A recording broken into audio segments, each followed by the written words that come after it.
ಮನು ಮನು ನಿನ್ನ ಹತ್ರ ಒಂದು ವಿಷಯ ಹೇಳ್ಬೇಕು ಮನು. ಏನು ಸಿಂಧು, ಯಾಕೆ ಇಷ್ಟೊಂದು ಬೇಜಾರಲ್ಲಿ ಹಿಂಗೆ ಬರ್ತಾ ಇದೆಯಾ? ಅಯ್ಯೋ ಏನು ಗೊತ್ತಾ, ನಮ್ಮಮ್ಮ ನನಗೆ ಮದುವೆ ಮಾಡಬೇಕಂತ ಡಿಸೈಡ್ ಮಾಡೈತೆ. ಅದಕ್ಕೆ ನನಗಂತೂ ಮದುವೆ ಆಗೋದಕ್ಕೆ ಇಷ್ಟನೇ ಇಲ್ಲ ಮನು. ಪ್ಲೀಸ್, ಯಾರೋ ಇವತ್ತು ಬಂದಿದ್ರು, ಹುಡುಗ ಏನೋ ಕೆಲಸದಲ್ಲಿದ್ದಾನಂತೆ. ಅದಕ್ಕೆ ನಮ್ಮಮ್ಮ, ನೋಡಮ್ಮ ಕೆಲಸದಲ್ಲಿದ್ದಾನೆ ಹುಡುಗ, ತುಂಬ ಚೆನ್ನಾಗಿ ಸಂಬಳ ದುಡಿತಾನೆ, ಅವನು ಮದುವೆ ಆಗು ಅಂತ ಹೇಳಿ ತುಂಬ ಬಲವಂತ ಮಾಡ್ತೈತೆ ಮನು. ನನಗೆ ಬೇರೆಯವ್ರನ್ನ ಮದುವೆ ಆಗೋದಕ್ಕೆ ಇಷ್ಟ ಇಲ್ಲ ಮನು. ಅಯ್ಯೋ ಹೌದಾ, ಏನು ಹೇಳ್ತಾ ಇದೆಯಾ ನೀನು? ನಿಮ್ಮಮ್ಮ ಆಲ್ರೆಡಿ ಅಲ್ಲೇ ಮದುವೆ ಮಾಡೋದಕ್ಕೆ ಪ್ರಯತ್ನ ಪಡ್ತಾ ಇದ್ದಾರಾ? ಅಯ್ಯೋ, ನಾನು ಇನ್ನೊಂದು 2-3 ವರ್ಷ ಇದ್ಬಿಟ್ರೆ ಹೆಂಗೆ ಓದ್ಲಾಗಿ ನಾವು ಮನೆಗಿನೇ ಕಟ್ತೀವಿ, ಸಾಲಾಗಿಲ್ಲ ಎಲ್ಲ ತೀರುತ್ತೆ. ಆಮೇಲೆ ನಮ್ಮ ಅತ್ತಿಗೆ ನಮ್ಮ ಅಣ್ಣನಿಗೆಲ್ಲ ಹೇಳ್ಬಿಟ್ಟು ಅವ್ರಿಗೆಲ್ಲ ಒಪ್ಪಿಸಿ ಆಮೇಲೆ ಮದುವೆ ಆಗೋಣ ಅಂತ ಇದ್ದೆ. ಅಯ್ಯೋ, ಆದರೆ ನಿಮ್ಮಮ್ಮ ಇವಾಗಲೇ ಮದುವೆ ಮಾಡ್ತಾ ಇದ್ದಾರಾ? ಹೌದು, ನನಗಂತೂ ನೀನು ಬಿಟ್ಟರೆ ಬೇರೆಯವ್ರನ್ನ ಮದುವೆ ಆಗೋದಕ್ಕೆ ಇಷ್ಟ ಇಲ್ಲ ಕಣೋ ಮನು.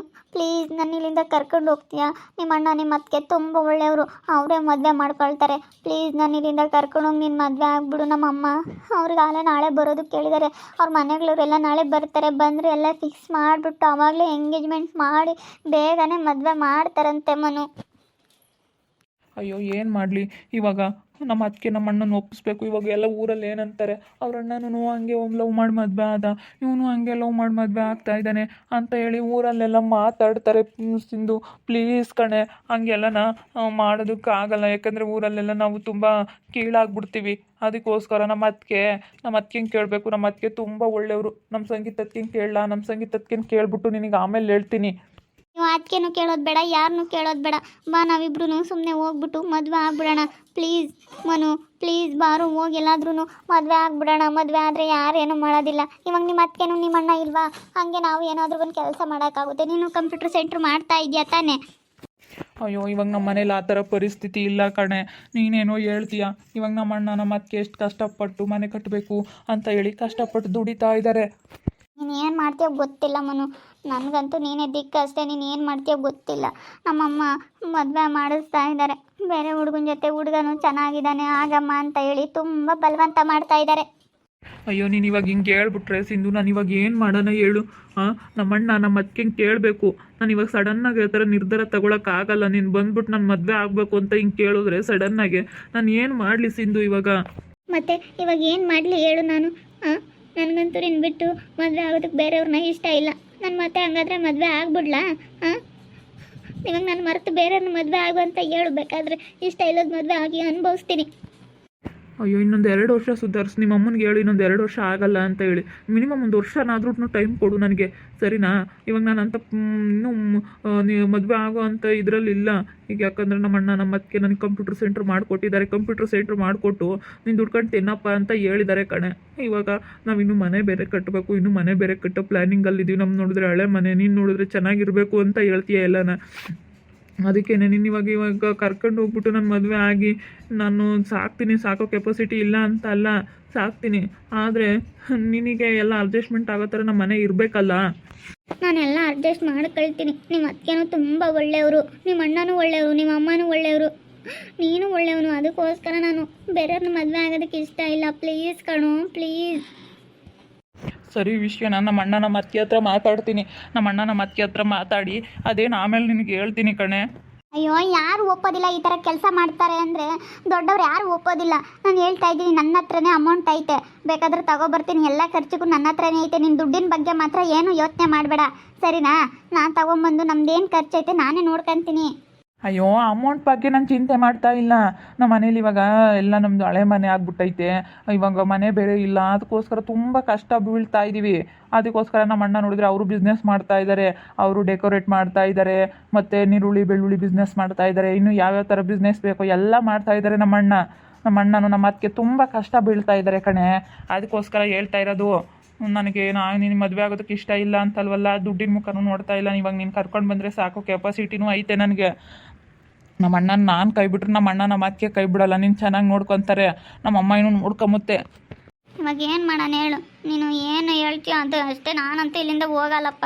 ನೀನು ನನ್ನಿಂದ ಇಲ್ಲಿಂದ ಕರ್ಕೊಂಡು ಹೋಗು ಅಂತಲೇ ಬಂದಿರೋದು. ಬಾಕ್ಲು ಹಾಕು, ನನ್ನ ದುಡ್ಡು ಅಮೌಂಟ್ ಎಲ್ಲ ತೊಗೊಂಡು ಬಂದಿದ್ದೀನಿ. ಸ್ಕೂಟಿನೂ ತೊಗೊಂಡು ಬಂದಿದ್ದೀನಿ. ನನ್ನ ಸ್ಕೂಟಿಯಲ್ಲೆಲ್ಲ ಅಮೌಂಟ್ ಇಟ್ಕೊಂಡು ನನ್ನ ಒಡವೆ ಎಲ್ಲ ತೊಗೊಂಡು ಬಂದಿದ್ದೀನಿ. ಬಾ ಹೋಗೋಣ, ಒಂದು ತಾಳೆ ತೊಗೊಂಡು ಬೇಗ ಒಂದು ದೇವಸ್ಥಾನದಲ್ಲಿ ಮದುವೆ ಆಗಿಬಿಡೋಣ. ಬಂದರೆ ಸರಿ ನೀನು ಅಷ್ಟೇ. ನಾನಿಲ್ಲ ಅಂದರೆ ನಾನು ಏನಾದರೂ ಮಾಡ್ಕೊಬಿಡ್ತೀನಿ. ಏನಾದರೂ ಮಾಡ್ಕೊಂಡು ಸತ್ತೋಗ್ಬಿಡ್ತೀನಿ. ಅಯ್ಯೋ ಹುಚ್ಚಿ ಆ ಥರ ಎಲ್ಲ ಮಾತಾಡಬೇಡ ಕಣೆ, ನಿನಗೆ ಬುದ್ಧಿ ಐತೆ ಅನ್ನೋಣ ಇಲ್ಲ ಅನ್ನೋಣ. ಒಂದು ವರ್ಷನ ನಿಮ್ಮ ಅಮ್ಮನಿಗೆ ಹೇಳ್ಬಿಡು, ನಾನು ಇನ್ನೂ ಒಂದು ವರ್ಷ ಮದುವೆ ಆಗಲ್ಲಮ್ಮ, ನಾನು ಇನ್ನೂ ಓದ್ತೀನಿ, ಇನ್ನೂ ಒಂದು ವರ್ಷ ಮದುವೆ ಆಗಲ್ಲ ನಾನು ಅಂತ ಹೇಳು ನಿಮ್ಮ ಅಮ್ಮನಿಗೆ, ಸರಿನಾ? ಹುಚ್ಚಿ ಥರ ಮಾತಾಡಬೇಡ ನೀನು. ಇಲ್ಲ, ನನಗೆ ನಮ್ಮಮ್ಮಗೆ ಹೇಳಿದ್ರೆ ನಮ್ಮಮ್ಮ ಕೇಳ್ತಾ ಇಲ್ಲ. ನಮ್ಮಮ್ಮನಿಗೆ ಹೇಳೋ ರೀತಿಯಲ್ಲೇ ಹೇಳ್ದೆ, ನಾನು ಎಷ್ಟು ಹೇಳ್ದೆ ಗೊತ್ತಾ, ಕೇಳ್ತಾ ಇಲ್ಲ ನಮ್ಮಮ್ಮ. ಇವಾಗ ನಾನು ಹೇಳ್ತಾ ಇರೋದನ್ನ ನೀನು ಕೇಳಬೇಕಷ್ಟೇ. ನೀನು ಇವಾಗ ಬಂದು ನನ್ನ ಬೇಕಾದರೆ ಮದುವೆ ಆಗೋದಾದರೆ ಮದುವೆ ಆಗು, ಇಲ್ಲಾಂದರೆ ನಾನು ಇವಾಗ ಏನಾದರೂ ಮಾಡಿಕೊಂಡು ಹೋಗ್ಬಿಡ್ತೀನಿ ಅಷ್ಟೇ. ಅಷ್ಟೇ, ನಾನು ಬೇಕಾದರೆ ಎರಡರಲ್ಲಿ ಒಂದೇ ಮಾತು ನಾನು ಹೇಳ್ತಾ ಇರೋದು ಅಷ್ಟೇ. ನಾನು ಇಲ್ಲಿಂದ ಮನೆಗೆ ಅಂತೂ ಹೋಗಲ್ಲ. ಯಪ್ಪ, ಈ ರೀತಿ ನಾನು ಎದುರಿಸ್ಬಿಟ್ರೆ ನಾನು ಏನೇ ಮಾಡಲಿ? ಅಲ್ಲ, ನಿನಗೆ ಹೆಂಗೆ ಬುದ್ಧಿ ಐತೆ? ನಾನು ಇನ್ನೊಂದು ವರ್ಷ ಆಗಲ್ಲ ಕಣಮ್ಮ, ನಾನು ಇನ್ನೊಂದು ವರ್ಷ ಆಗೋದೇ ಇಲ್ಲ ಅಂತ ಹೇಳಿ ಹಠ ಮಾಡು. ಹಠ ಮಾಡಿದ್ರೆ ನಿಮ್ಮಮ್ಮ ಸುಮ್ಮನೆ ಆಗ್ತಾರೆ, ನನ್ನ ಮಗಳಿಗೆ ಇಷ್ಟ ಇಲ್ಲ ಅಂತ ಹೇಳಿ. ಅಯ್ಯೋ, ಆಟ ಮಾಡಿದ್ದು ಆಯಿತು, ಎಲ್ಲ ಆಯಿತು. ನಾನು ಆಗೋದಿಲ್ಲ ಕಣಮ್ಮ, ಇನ್ನೂ ಒಂದು ವರ್ಷ ನಾನು ಚೆನ್ನಾಗಿ ಓದಬೇಕು, ಆಗೋದಿಲ್ಲ ಅಂತ ನಾನು ಎಷ್ಟು ಹೇಳಿದೆ ನಮ್ಮಮ್ಮನ ಹತ್ರ. ನಮ್ಮಮ್ಮ ಎಷ್ಟು ಹೇಳಿದ್ರು ಕೇಳ್ತಾನೆ ಇಲ್ಲ. ನಾನು ಏನು ಮಾಡಲಿ? ಎಷ್ಟು ಹೇಳಿದೆ ಗೊತ್ತಾ? ಸಾರಿ ಹೇಳ್ತಾ ಇದ್ದೀನಿ. ನಿನ್ನೆಯಿಂದನೂ ಅವ್ರು ಬರ್ತಾರೆ ಅಂತ ನಮ್ಮಮ್ಮ ಹೇಳ್ದಾಗಿಂದನೂ ಹೇಳ್ತಾ ಇದ್ದೀನಿ. ಅಮ್ಮ ನನಗೆ ಇಷ್ಟ ಇಲ್ಲ ಕಣಮ್ಮ, ನನ್ನ ಮದುವೆ ಆಗೋದಿಲ್ಲ ಕಣಮ್ಮ, ನನಗೆ ಇಷ್ಟ ಇಲ್ಲ ಅಂತ ಸಾರಿ ಹೇಳಿದ್ರು ನಮ್ಮಮ್ಮ ಕೇಳ್ತಾ ಇಲ್ಲ. ಇವಾಗ ಏನು ಮಾಡಲಿ ಹೇಳು? ನೀನು ನನ್ನ ಮದುವೆ ಆಗ್ತೀಯ, ನಾನು ಎಲ್ಲಾದರೂ ಹೋಗಿ ಸತ್ತೋಗ್ಬಿಡ್ಲು, ಏನಾದರೂ ಮಾಡ್ಕೊಂಡು ಅಷ್ಟೇ. ಅದರಲ್ಲಿ ಎರಡರಲ್ಲಿ ನನಗೊಂದು ಏನಾದರೂ ಒಂದು ನೀನು ಹೇಳಬೇಕು, ಇಲ್ಲ ಅಂದರೆ ನನ್ನ ಕೈಲಿ ಇರೋದಕ್ಕಾಗೋದಿಲ್ಲ ಅಷ್ಟೇ. ಯಪ್ಪ, ನಿನಗೆ ಹೇಳೋಕ್ಕಾಗಲ್ಲ ಕಣೆ. ನಾನು ಇವಾಗ ಯಾವ ಕಡೆ ಅಂತ ನಾನು ನಿನ್ನ ಬಿಟ್ಕೊಡೋಕ್ಕೂ ಇಷ್ಟ ಇಲ್ಲ, ಇವಾಗ ಮದುವೆ ಆಗೋದಕ್ಕೂ ಇನ್ನೂ ಇಷ್ಟ ಇಲ್ಲ. ಇನ್ನೂ ಒಂದು ವರ್ಷ 2 ವರ್ಷ ಟೈಮ್ ಬೇಕು ಕಣೆ. ನೀನು ಏನು ಮಾಡ್ತೀಯೋ ಗೊತ್ತಿಲ್ಲ. ಇವಾಗ ನಿನ್ನೆ ಬಂದಿದ್ದೀನಿ, ನಾನು ಇವಾಗ ಕರ್ಕೊಂಡು ಮದುವೆ ಆಗ್ಬೇಕು ಅಷ್ಟೇ. ನಿಮ್ಮ ಅತ್ತೆನೂ ತುಂಬ ಒಳ್ಳೆಯವರು, ನಿಮ್ಮ ಅತ್ತೆನೂ ನಾನು ತುಂಬ ಚೆನ್ನಾಗಿ ಅಡ್ಜಸ್ಟ್ ಮಾಡ್ಕೊಳ್ತಾರೆ. ನಾನು ನಿಮ್ಮ ಅತ್ತೆ ಹತ್ರ ತುಂಬ ಚೆನ್ನಾಗಿ ಅಡ್ಜಸ್ಟ್ಮೆಂಟ್ ಮಾಡ್ಕೊಂಡು ಹೋಗ್ತೀನಿ. ನಾನಂತೂ ನಿಮ್ಮ ಮನೆಗೆ ಬಿಟ್ಟರೆ ನಾನು ಎಲ್ಲೂ ಮದುವೆ ಆಗಲ್ಲ. ನಾನು ನೀನು ತುಂಬ ಇಷ್ಟಪಡ್ತೀನಿ ಕಣೋ. ನಾನು ಅದಕ್ಕೋಸ್ಕರನೇ ಮತ್ತೆ ನಮ್ಮ ಅತ್ತೆ ಜೊತೆಗೆ ಚೆನ್ನಾಗಿ ಹೊಂದಾಣಿಕೆಯಿಂದ ಇರ್ತೀಯಾ ಅಂತ ಹೇಳಿ ನಾನು ನಿನ್ನ ಮದುವೆ ಆಗಬೇಕು ಅಂತ ನಾನು ತುಂಬ ಆಸೆಯಿಂದ ಇದ್ದಿದ್ದು. ಅದಕ್ಕೆ ಕಣೆ, ನೀನು ಅರ್ಥ ಮಾಡ್ಕೊಳ್ತಾ ಇಲ್ಲ. ಒಂದು ವರ್ಷ ಟೈಮ್ ತಗೋ, ನಿಮ್ಮ ಅಮ್ಮನ ಹತ್ರ ಏನಾದರೂ ಮಾಡಿ ಪ್ಲೀಸ್. ಅಷ್ಟೊತ್ತಿ ಮನೆಗೇನೆ ಎಲ್ಲ ಕಟ್ಕೊಂಡು ನಾವು ಏನಾದರೂ ಇದೆಲ್ಲ ಸಾಲ ಮಾಡಿರೋದು, ನಮ್ಮ ಅತ್ತಿಗೆ ಮಾಡಿಕೊಟ್ಟಿರೋದು ಇದೆಲ್ಲ ಕಂಪ್ಯೂಟರ್ ಸೆಂಟ್ರ್ ಇಲ್ಲ, ನೀನು ಏನಾದರೂ ಒಂದು ಮಾಡಪ್ಪ ಅಂತ ಹೇಳಿ. ನಮ್ಮ ಅಣ್ಣನ ಜೊತೆಗೆ ನಾನು ಬಿಸ್ನೆಸ್ ಮಾಡೋದಕ್ಕೆ ಬೇರೆ ಹೋಗಬೇಕು, ಡೆಕೋರೇಟ್ ಮಾಡೋದಕ್ಕೆ ಅದಕ್ಕೆಲ್ಲ ಹೋಗಬೇಕು. ಇನ್ನೂ ಇಲ್ಲಿಗೆ ಯಾಕೆ ಬಂದಿದೆಯಾ? ಇಲ್ಲಿಗೆ ಏನಕ್ಕೆ ಬಂದಿದೆಯಾ? ನಮ್ಮಮ್ಮ ಬೇರೆ ಬಂದರು. ಅಮ್ಮ ಜೆರಾಕ್ಸ್ ಮಾಡಿಸ್ಕೊಳ್ಳೋದಕ್ಕೆ ಬಂದಿದ್ದೆ ಅಮ್ಮ. ಜೆರಾಕ್ಸ್ ಬೇಕಾಯಿತು, ಏನೋ ಒಂದು ಕಾಲೇಜ್ಗೆ ಜೆರಾಕ್ಸ್ ಕೊಡಬೇಕಾಗಿತ್ತು, ಅದಕ್ಕೆ ಜೆರಾಕ್ಸ್ ಮಾಡಿಸ್ಕೊಳ್ಳೋಕೆ ಬಂದಿದ್ದೆ. ಮತ್ತೆ ಜೆರಾಕ್ಸ್ ಮಾಡಿಸ್ಕೊಂಡಳು ಬರ್ಬೇಕು ತಾನೇ? ಇಲ್ಲಿ ನಿಂತ್ಕೊಂಡು ಏನೇ ಮಾಡ್ತಾ ಇದೀಯಾ? ಬಾರೆ ಫಸ್ಟು. ಕರೆಂಟ್ ಹೋಗ್ಬಿಡ್ತು ಲತಾ ಆಂಟಿ, ಪಾಪ ಜೆರಾಕ್ಸ್ ಮಾಡಿಸ್ಕೊಳಕ್ಕಂತ ಬಂದು ಸಿಂಧು. ಏನು ಮಾಡಲಿ, ಕರೆಂಟೇ ಹೋಗ್ಬಿಡ್ತು. ಏನಕ್ಕೆ ಬೇಕು ನಿನಗೆ? ಮನೆಯಲ್ಲೇ ಇರ್ತಾ ತಾನೇ, ಏನು ಜೆರಾಕ್ಸ್ ಬೇಕು? ಅಮ್ಮ ಆಧಾರ್ ಕಾರ್ಡ್ ಜೆರಾಕ್ಸ್ ಮಾಡಿಸ್ಕೋಬೇಕಾಗಿತ್ತು, ಮತ್ತು ಇನ್ನೂ ಏನೋ ಪ್ರಿಂಟ್ ತೆಗೆಸ್ಕೋಬೇಕಾಗಿತ್ತು, ಅದಕ್ಕೆ ಬಂದೆ ಅಮ್ಮ. ಸುಮ್ಮನೆ ಏನಾದರೂ ಒಂದು ನೆವ ಮಾಡ್ಕೊಂಡು ಅಂಗಡಿಗಳ ಹತ್ರ ಬಂದುಬಿಡ್ತೀಯ. ಬಾ ಫಸ್ಟು, ನಾನು ಎಲ್ಲಿಗೆ ಹೋದ್ಲು ಅಂತ ಹುಡ್ಕಾಡ್ತಾ ಇದ್ದೀನಿ ಮನೆಗೆಲ್ಲನ. ಬಾರೆ ಫಸ್ಟು, ಬಾ ಮನೆ ಹತ್ರ. ಬರ್ತೀನಿ ಹೋಗಮ್ಮ, ಇನ್ನೂ ಕರೆಂಟ್ ಹೋಗೈತೆ, ಈಗಲಾಗಲೋ ಕರೆಂಟ್ ಬರುತ್ತೆ. ನೋಡ್ರಿ ಅಮ್ಮನವ್ರೆ, ಏನಾದರೂ ಕರೆಂಟ್ ಬಂದೈತೇನಾ? ಸರಿ, ಬೇಗ ಮಾಡಿಸ್ಕೊಂಡು ಬೇಗ ಬಂದುಬಿಡು ನೀನು, ಸರಿನೇ? ನೀನು ಅಲ್ಲೂ ಇಲ್ಲಿ ಓಡಾಡೋದೆಲ್ಲ ಮಾಡೋಕ್ಕೆ ಹೋಗ್ಬೇಡ. ಸರಿ ಆಯ್ತಮ್ಮ, ಬರ್ತೀನಿ, ಹೋಗು. ಅಯ್ಯೋ, ನಮ್ಮಮ್ಮ ಎಲ್ಲೂ ಕಳಿಸ್ತಾ ಇಲ್ಲ. ಆಲೇನೆ ಫೋನಲ್ಲೆಲ್ಲ ಜಾಸ್ತಿ ಮಾತಾಡೋದು ಎಲ್ಲ ನಮ್ಮಮ್ಮನಿಗೆ ಡೌಟ್ ಬಂದೈತೆ. ನಿನ್ನೆ ಲವ್ ಮಾಡ್ತಾ ಇರೋದು ಅನ್ನೋದು ನಮ್ಮಮ್ಮನಿಗೆ ಗೊತ್ತಿಲ್ಲ. ಲವ್ ಮಾಡ್ತಾ ಇದ್ದಾಳೆ ಅನ್ನೋದೊಂದು ವಿಷಯ ಗೊತ್ತಾಗೈತೆ ಅಷ್ಟೇ, ನಿನ್ನೆ ಲವ್ ಮಾಡ್ತಾ ಇರೋದಂತ ಗೊತ್ತಿಲ್ಲ. ಅದಕ್ಕೆ ನೋಡಿ ಹೇಳಿದ್ದು. ನೋಡು, ಬೇಗ ಬಂದುಬಿಡು ಅಂತ ಹೇಳೋಯ್ತು. ಇಲ್ಲಾಂದರೆ ಇವನ ಹತ್ರ ಏನು ಮಾತಾಡ್ತೀಯ ಹಂಗೆ ಹಿಂಗೆ ಅನ್ನೋದು ನಮ್ಮಮ್ಮನಿಗೆ ನಿನ್ನ ವಿಷಯ ಗೊತ್ತಿಲ್ಲ. ಒಟ್ಟಿನಲ್ಲಿ ಲವ್ ಮಾಡ್ತಾಳೆ ಯಾರು ಅನ್ನೋದು ಗೊತ್ತಿಲ್ಲ ಕಣೋ. ಇಲ್ಲ, ಹೇಳಿ ನಿಮ್ಮ ಅಮ್ಮನಿಗೆ ಗೊತ್ತಿಲ್ಲ ನಾನು ಲವ್ ಮಾಡ್ತಾ ಇದೀಯ ಅಂತ. ಸರಿ ಆಯಿತು, ಇವಾಗ ಏನು ಮಾಡ್ತೀಯಾ? ಸಾಯಂಕಾಲ 8 ಗಂಟೆ, ರಾತ್ರಿ 8 ಗಂಟೆಗೆ ನಾನು ಮನೆಯಿಂದ ಬರ್ತೀನಿ. ನೀನು ಬರಬೇಕಷ್ಟೇ. ಇಲ್ಲೇ ಬಂದು ನಿಮ್ಮ ಅಂಗಡಿ ಹತ್ರ ಕಾಯ್ತಾ ಇರ್ತೀನಿ. ನೀನು ಏನು ಮಾಡ್ತೀಯ ಗೊತ್ತಿಲ್ಲ ಅಷ್ಟೇ. ಇಲ್ಲಾಂದರೆ 8 ಗಂಟೆಗೆ ಆಗಲಿಲ್ಲ ಅಂದರೆ 10 ಗಂಟೆಗೆ ಮೆಸೇಜ್ ಮಾಡ್ತೀನಿ. 10 ಗಂಟೆ ಅಷ್ಟೊತ್ತಿಗೆ ನಮ್ಮಮ್ಮ 9 ಗಂಟೆಗೆ ಮಲ್ಕೊಂತಾರೆ. 10 ಗಂಟೆ ಅಷ್ಟೊತ್ತಿಗೆ ಬರ್ತೀನಿ. ಇಲ್ಲಿಂದ ಹೊರಟ್ಬಿಡ್ಬೇಕು ಅಷ್ಟೇ. ನೀನು ಏನು ಮಾಡ್ತೀಯ ಗೊತ್ತಿಲ್ಲ, ಹೇಳ್ತಾ ಇದ್ದೀನಿ. ಅಷ್ಟೇ. ನೋಡಿದ್ರಲ್ಲ ವೀಕ್ಷಕರೇ, ನಾನು ಸಿಂಧು ತುಂಬ ಇಷ್ಟಪಡ್ತಾ ಇದ್ದೀವಿ. ಏನು ಮಾಡಲಿ, ಇವಾಗ ನಮ್ಮ ಮನೇಲಿ ನೋಡಿದ್ರೆ ನಮ್ಮ ಅತ್ತಿಗೆ ನಮ್ಮ ಅಣ್ಣ ಎಷ್ಟು ಕಷ್ಟ ಬೀಳ್ತಾ ಇದ್ದಾರೆ ನನಗೋಸ್ಕರ. ನಮ್ಮ ಅತ್ತಿಗೆ ಸಾಲ ಮಾಡಿ ಕಂಪ್ಯೂಟರ್ ಸೆಂಟ್ರ್ ಮಾಡಿಕೊಟ್ಟಿದ್ದಾರೆ. ಇಷ್ಟೊಂದೆಲ್ಲ ಸಾಲ ಮಾಡಿ ಇವ್ರು ಮಾಡಿಕೊಟ್ಟಿದ್ದಾರೆ ಅಂದಮೇಲೆ ನಾವು ಮನೆ ಬೇರೆ ಕಟ್ಟಬೇಕು ಅಂಥದ್ರಲ್ಲಿ ಇವರು ಸ್ವಲ್ಪ ಚೆನ್ನಾಗಿದ್ದಾರೆ ಮನೆ ಕಡೆ. ಇವಾಗ ನೋಡಿದ್ರೆ ಅವ್ರ ಅಮ್ಮ ಮದುವೆ ಮಾಡಬೇಕು ಅಂತ ಹೇಳಿ ಡಿಸೈಡ್ ಮಾಡಿದಾರಂತೆ.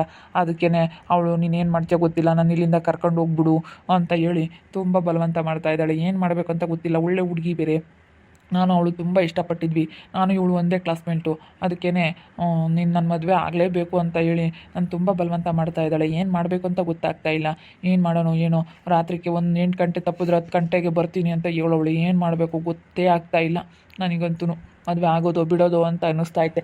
ನೋಡ್ತಾ ಇರ್ರಿ ಏನೇನಾಗ್ಬೋದು ಅಂತ ಮುಂದಿನ ಭಾಗದಲ್ಲಿ ನೋಡ್ತಾ ಇರ್ರಿ. ಹಾಗೆ ವಿಡಿಯೋ ಬಗ್ಗೆ ನಿಮ್ಮ ಅಭಿಪ್ರಾಯನ ಕಮೆಂಟ್ ಮಾಡಿ ತಿಳಿಸಿ. ಹಾಗೆ ವಿಡಿಯೋ ಇಷ್ಟ ಆಗಿದ್ದರೆ ಲೈಕ್ ಮಾಡಿರಿ. ಇನ್ನೂ ನಮ್ಮ ಚಾನಲ್ನ ಯಾರು ಸಬ್ಸ್ಕ್ರೈಬ್ ಮಾಡ್ಕೊಂಡಿಲ್ಲ ತಪ್ಪದೆ ಈ ಕೂಡಲೇ ಸಬ್ಸ್ಕ್ರೈಬ್ ಮಾಡ್ಕೊಳ್ರಿ. ಹಾಗೆ ನಿಮ್ಮ ಸ್ನೇಹಿತರಿಗೆ ಎಲ್ರಿಗೂ ವಾಟ್ಸಪ್ ಫೇಸ್ಬುಕ್ ಮುಖಾಂತರ ವಿಡಿಯೋನ ಶೇರ್ ಮಾಡಿ. ಓಕೆ ವೀಕ್ಷಕರೇ, ಧನ್ಯವಾದಗಳು.